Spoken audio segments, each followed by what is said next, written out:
আজকে আমি ইউজ করছি এফ বিউটির 22mm কার্লার। এটার খুব সবথেকে ভালো জিনিস যেটা, এটা রোটেটেবল। ঠিক আছে, এটাকে তোমরা নিজের মতন করে রোটেট করে কাজ করতে হবে। জাস্ট আমি মিডিলে রাখতে পারি, দেন এটাকে রোটেট করে যতটা আমাদের কার্ল দরকার করে নিতে পারি। দেন এটা ইজিলি রিমুভও করা হয়ে যাবে। এটা যে রোটেট হচ্ছে এই জিনিসটা তোমাদের কাজটাকে আরো সুবিধে করে দেবে। খুব ভালো একটা কালার, এটা 22mm, তোমরা প্রত্যেকটা সাইজে এটা পেয়ে যাবে।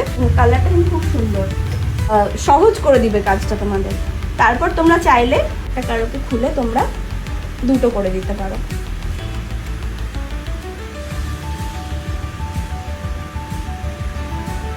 তো কেমন লাগলো হেয়ারস্টাইলটা? খুব সুন্দর।